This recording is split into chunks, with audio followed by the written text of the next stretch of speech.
Donc, bonjour tout le monde. Bienvenue à cette web émission PER en direct toute spéciale dans le cadre de la semaine de l'enseignement de l'informatique Heures de code.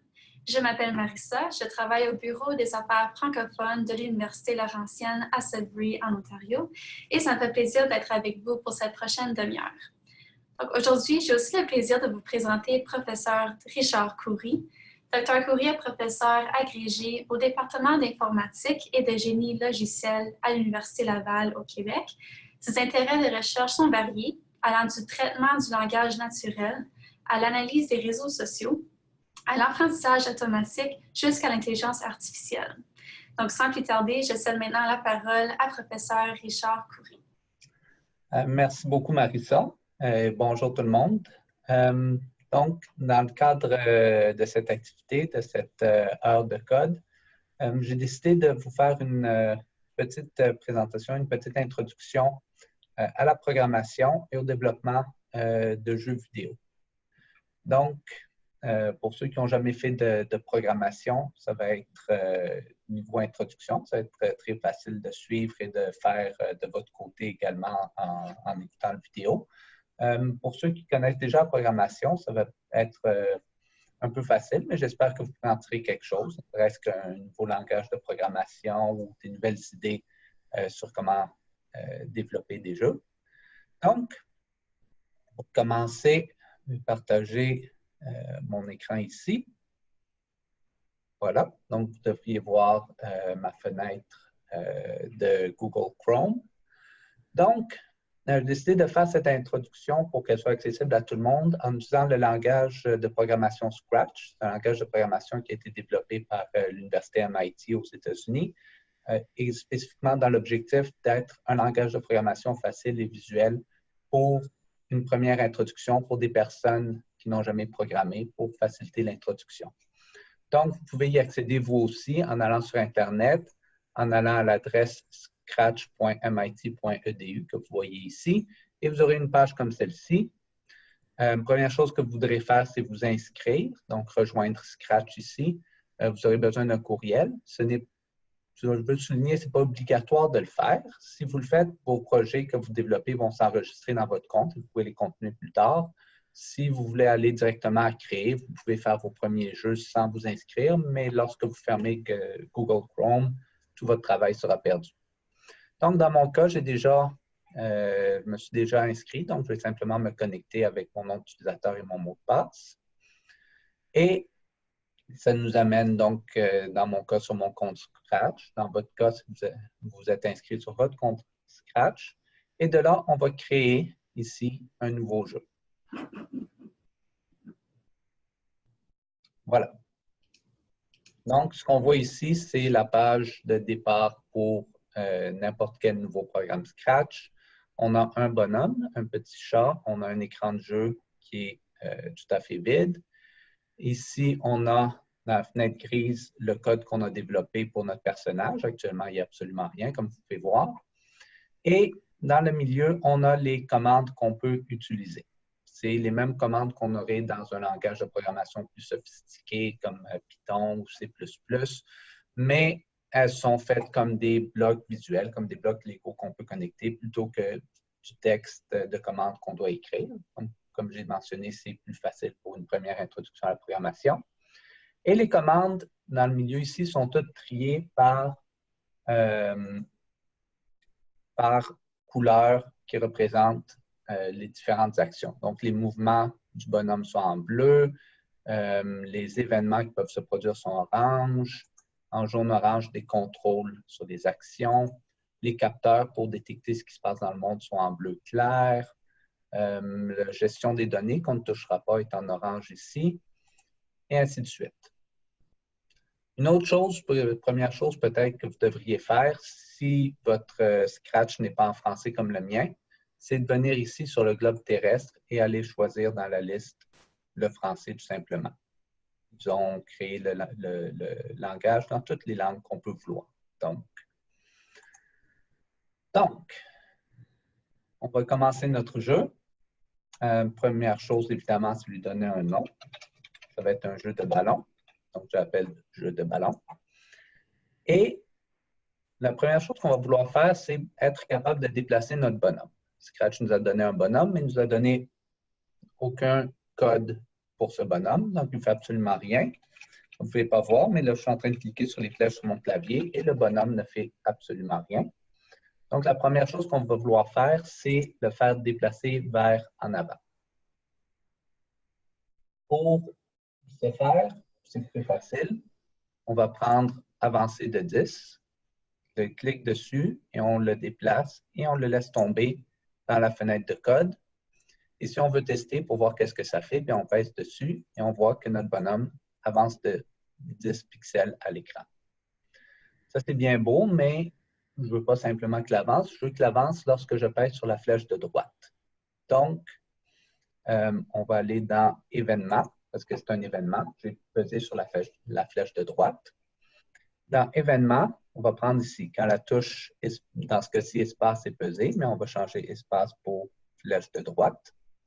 Et ensuite, on va connecter les blocs. Donc, ici, on a quand flèche de droite est pesée, on avance de 10. Donc, je vais prendre avancer et le connecter ici. Vous voyez que ça surligne où est-ce qu'il va aller. Et maintenant, quand flèche de droite est pesée, on avance de 10. Et là, je pèse sur ma flèche de droite et le chat avance. Ça, c'est bien beau avancer. On veut qu'il recule aussi. Donc, on va cliquer avec le bouton droit ici, dupliquer le bloc et changer flèche de droite pour flèche de gauche. Et avancer de 10 va devenir avancer de moins 10, donc reculer de 10. Et maintenant, mon chat peut reculer et avancer. Maintenant, qu'est-ce qu'on pourrait vouloir? Bien, on pourrait vouloir qu'il se déplace de haut en bas. Ça, c'est une sorte de mouvement différent. C'est ajouter 10 à Y. Donc, si vous pensez à un plan cartésien, X, c'est le long, Y, c'est le haut. Donc, en ajoutant 10 à Y, notre bonhomme monte de 10. Et une fois de plus, quand la flèche de haut est pesée, et on duplique, quand la flèche de bas est pesée, on ajoute moins 10 à Y, donc on descend. Et on peut tester avec la flèche de haut, avec la flèche de bas. Notre bonhomme se déplace dans toutes les directions. Donc, on a déjà bien commencé. On a déjà un bonhomme qu'on peut contrôler. On va faire un jeu à 2 joueurs. Donc, il nous faut un deuxième bonhomme. Pour ajouter un deuxième bonhomme, on va ici en bas à Nouveau lutin. Vous voyez ici la liste de lutins, de personnages qu'on a dans notre jeu. On a le chat qu'ils ont appelé Sprite 1. On va ici chercher un nouveau lutin. On peut prendre n'importe lequel de ces bonhommes-là. Moi, je vais aller ici prendre un dinosaure parce que c'est cool un dinosaure. Voilà, je vais les espacer un peu. Une première chose qu'on voit, c'est que notre dinosaure n'est pas du bon côté. On voudrait qu'il fasse face à notre chat. Ce qu'on va faire, on va changer son costume. Vous avez ici les scripts, les commandes qu'on a déjà vues. Le deuxième item, c'est les costumes. Le troisième, c'est les sons, si on voudrait que nos personnages fassent du bruit. Les costumes, on va voir ici notre costume de dinosaure et on va prendre ici le retournement horizontal. Et c'est tout. Notre dinosaure fait maintenant face à notre chat. Vous voyez en passant qu'on aurait pu donner plusieurs autres apparences à notre dinosaure ou on pourrait même le recolorer manuellement nous-mêmes. Mais ça, ce serait pour un autre cours. Ici, on a maintenant notre dinosaure qui fait face au chat. La deuxième chose qu'on veut, on veut que notre deuxième joueur soit capable de contrôler son personnage avec les touches A, S, D, W. Actuellement, notre dinosaure ne fait absolument rien. Vous voyez, le code est libre. On a déjà avec notre chat tout le code pour déplacer. Alors, tout ce qu'on va faire, on va le prendre et cliquer dessus pour déplacer et le mettre dans dinosaure. Ça a l'air de rien faire, mais croyez-moi, ça fait quelque chose. On met tout ça dans notre dinosaure. On vient dans notre dinosaure, vous voyez que tout est là. Exactement comme c'était avec le chat. Mais on va faire des différences. Au lieu de flèche droite, ça va être le D. Au lieu de flèche gauche, ça va être le A. Au lieu de flèche haut, ça va être W. Et au lieu de flèche bas, ça va être un S. Et voilà, maintenant je contrôle mon dinosaure avec ASDW. Jusqu'à présent, ça va très bien. La prochaine chose, on va ajouter un ballon entre deux personnages. Un ballon, c'est un autre personnage du jeu, donc un autre lutin. Il n'y a pas de différence, il y a une différence conceptuelle pour nous entre un ballon et un chat, évidemment, mais du point de vue de code, il n'y a pas de différence. C'est un objet dans le code, on va l'ajouter comme un objet et on va créer du code comme si c'était un objet. Ce ballon, par contre, ce n'est pas un personnage qui se contrôle, c'est un personnage, un objet qui réagit à ce qui se passe autour. La première chose qu'on va faire, c'est faire bouger notre ballon. Comme avant, comme avec le dinosaure et le chat, qui commencent avec aucun code. Donc, la première chose qu'on va faire, on va lui permettre d'avancer de 10, tout simplement. Mais un ballon, comme vous savez, vous donnez un coup et il roule sans s'arrêter. Donc, on va le faire rouler pour toujours. On va ajouter un contrôle. Les contrôles qu'on voit ici, c'est essentiellement des boucles. Donc, on commence au début et on répète un nombre de fois la même action. On fait toute la liste d'actions. Et lorsqu'on arrive au bout, on recommence et on recommence et on recommence. Ici, on va prendre répéter indéfiniment. Donc, pour toujours, on va encadrer notre fois 10, notre avancée de 10.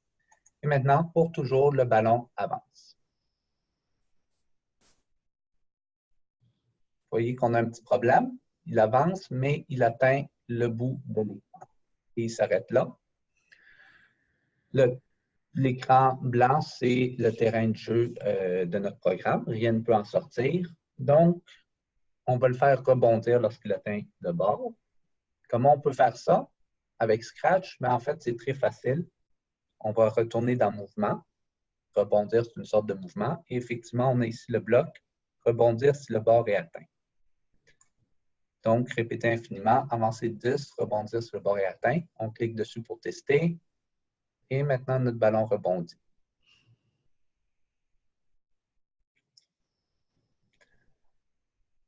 Ça, c'est très bon. Maintenant, on veut que nos deux lutins puissent interagir avec le ballon eux aussi. Donc, que le ballon rebondisse lorsqu'il touche un des lutins également. Là, c'est une autre forme de contrôle. C'est un si alors. Si un lutin est touché, alors le ballon rebondit. Et ici, si alors. Ici, on a un trou pour la condition du si. La condition du si, c'est qu'un des lutins est touché. Donc, il faut détecter un événement qui s'est produit à l'écran. Donc, on va dans Capteur pour capter un événement. Le capteur en question, c'est toucher point d'interrogation. Où est-ce qu'il est? Où est-ce qu'il est? Ah, ici. Pointeur de souris touché. On va changer ça pour sprite 1 touché. Et on va l'insérer dans le losange de condition. Voyons.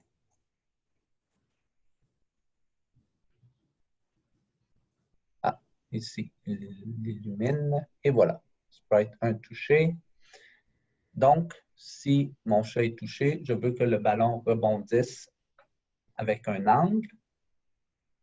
Donc, rebondir, c'est simplement tourner et avancer de nouveau. Donc, tourner, c'est ici, tourner de 15 degrés, c'est pas assez. On va faire 165 degrés. On pourrait faire 180 degrés pour qu'il rebondisse en ligne droite complètement, mais à 165, il va prendre un angle, comme si on l'avait vraiment frappé. Et ensuite, on va l'avancer de 10. Et voilà. Et on va insérer ça dans ma boucle infinie. Et maintenant, le ballon va toucher mon chat et il va rebondir. Voilà. On va faire la même chose maintenant avec le dinosaure. Donc, on va dupliquer ce morceau de code. changer sprite 1 à dinosaure 1 et l'insérer de nouveau. Et maintenant, mon ballon réagit à toucher chacun de mes deux bonhommes. Dernière chose qu'on veut, c'est que lorsqu'on lance le jeu, le ballon se mette en mouvement automatiquement. Vous avez remarqué ici, on a deux contrôles, un drapeau vert et un carré rouge, un hexagone rouge. Donc, le drapeau vert, c'est pour lancer le jeu, l'hexagone, c'est pour l'arrêter. Jusqu'à présent, tout ce que je faisais, c'était tester des fonctions automatiques, pas lancer le jeu. Donc, lancer le jeu, c'est cliquer sur le drapeau vert. C'est donc un événement. Et justement ici, quand le drapeau vert est cliqué, on va mettre ça au début de ma boucle infinie. Maintenant, on peut lire quand le drapeau vert est cliqué, lorsque le jeu est lancé. On répète infiniment, avancer le ballon de 10, rebondir si le bord est atteint. Si le chat est touché, alors on tourne de 165 et on avance. Si le dinosaure est touché, alors on tourne de 165 et on avance. Et on joue à ça pour toujours. Et en parallèle, j'ai mes deux dinosaures. Il manque juste une petite chose. Un écran blanc, c'est un peu plate comme terrain de jeu. Avec Scratch, rajouter un fond d'écran, c'est très facile. Ici, à côté de la liste de lutins, on a la scène. Donc, on va choisir un arrière-plan dans la bibliothèque et on va se prendre un petit terrain de soccer. Terrain de soccer, en voici un. Et voilà, notre dinosaure et notre chat sont en train de jouer au soccer devant un beau petit terrain. Si vous voulez, si vous avez plus de temps, vous pouvez coder cette région-là du terrain et qui correspond à l'image de fond du jeu et dire si le ballon touche à cette région-là, ben, c'est un point de plus pour le chat. Si le dinosaure le fait rebondir, ben, c'est un point de plus pour le dinosaure. On peut s'amuser de toutes sortes de façons. C'est un des plaisirs de la programmation. On peut faire essentiellement tout ce qu'on veut. Maintenant, tout ce qu'on a à faire, on clique sur le drapeau vert, notre ballon se met à bouger et on peut contrôler nos deux chats. Moi, je suis tout seul ici. Marissa ne peut pas jouer avec moi, mais je peux jouer seul. Et si vous avez des amis en classe, vous pouvez jouer à deux, un avec les lettres, l'autre avec les flèches, et tenter de faire dévier le ballon. On va arrêter ça.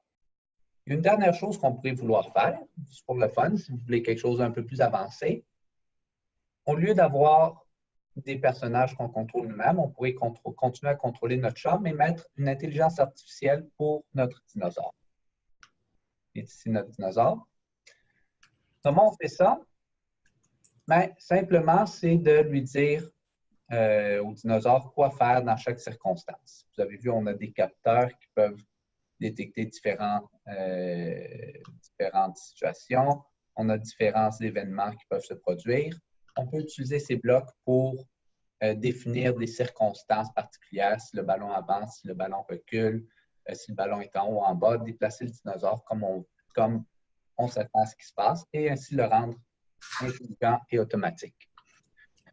Dans mon cas, comme on est un peu limité par le temps, on va faire quelque chose de beaucoup plus simple. On va simplement faire que le dinosaure se déplace automatiquement en carré autour du jeu et surveille le terrain. Et il va faire ça infiniment. Faire quelque chose infiniment, on sait déjà comment le faire. Répéter infiniment. On va prendre nos blocs de déplacement qui sont déjà ici. Donc, monter, descendre, avancer, reculer et avancer. Donc, ici, notre dinosaure va reculer. On va mettre un peu plus d'espacement, qu'il fasse des beaux mouvements. Donc, des 100 au lieu de 10. Donc, avec cette boucle, le dinosaure va reculer, il va monter, il va avancer, il va redescendre, il va se déplacer en carré. Mais comme tout est un après l'autre, il va faire ça extrêmement rapidement. Vous voyez que le dinosaure ne bouge pas, mais bien c'est faux. Il est en train de bouger, de faire mon carré, mais de le faire tellement vite qu'on ne le voit pas faire. Donc, ce qu'on va faire, on va rajouter des délais, des blocs attendre 1 seconde après chacune des actions. On va rendre ces déplacements plus naturels. Le plus humain. On prend quand même un petit délai pour peser les touches. Et voilà, notre dinosaure qui se déplace en carré dans le jeu. Et ce qu'on a à faire maintenant, c'est supprimer ces flèches qui sont rendues inutiles et le lancer lorsque le drapeau est cliqué. Maintenant, quand le drapeau est cliqué, notre dinosaure va se mettre à bouger, la balle va se mettre à bouger et notre lutin va attendre nos flèches. Alors, on peut lancer et voir des petits bugs. Mettre le dinosaure ici, ça va être plus facile. Le dinosaure qui se déplace en carré.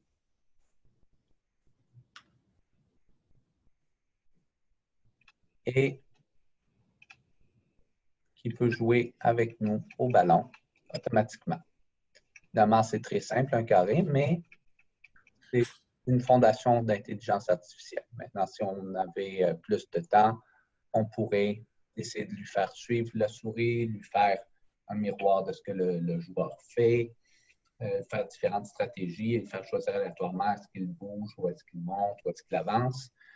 La vraie limite, c'est notre imagination. C'est une des choses que j'adore de la programmation. La seule limite qu'on a, c'est notre imagination. Les blocs de contrôle qui sont ici graphiques, qui sont des mots-clés dans d'autres langages, c'est tous des blocs très simples qu'on peut reconnecter, dupliquer et mélanger de n'importe quelle façon pour réaliser n'importe quoi qu'on peut vouloir faire. Avant de finir, Scratch sauvegarde automatiquement mon jeu. Donc, si je retourne dans mes projets, je vais le retrouver plus tard. Mais ce que je voulais vous montrer, c'est retourner à Scratch. Tous les projets des autres personnes, là, mon projet est privé, mais j'aurai l'option de le partager avec le public. Et tous les projets partagés par d'autres programmeurs avec le public sont ici, incluant toutes sortes de jeux, toutes sortes, ici des projets de Noël, on est quand même dans le temps des fêtes. Et lorsqu'on va dans un de ces projets, on peut évidemment l'exécuter et jouer, mais on peut aussi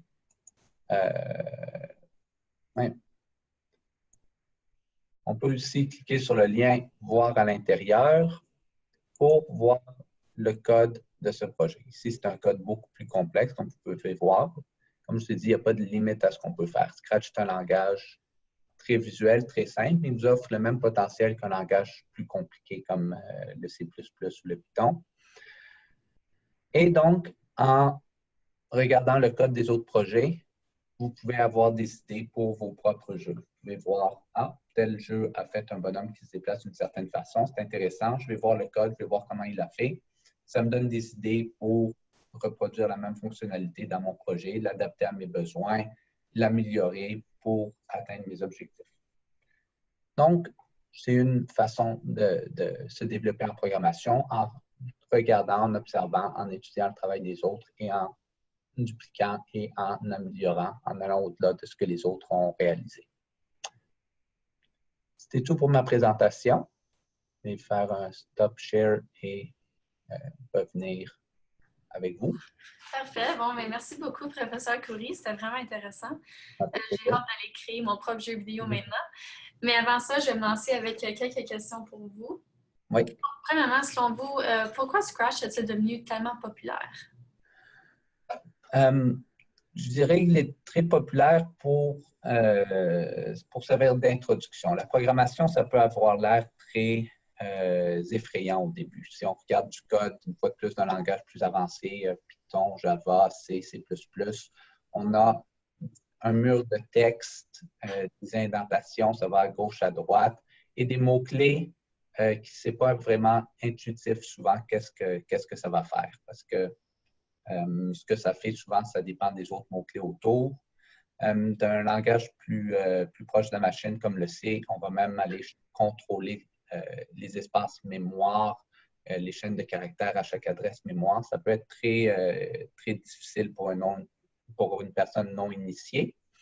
Alors que Scratch, comme vous avez vu, c'est des blocs de couleurs qu'on déplace et qu'on connecte comme on veut. C'est beaucoup plus abordable pour quelqu'un qui n'a jamais fait de programmation, tout en nous donnant le pouvoir d'un langage de programmation complet.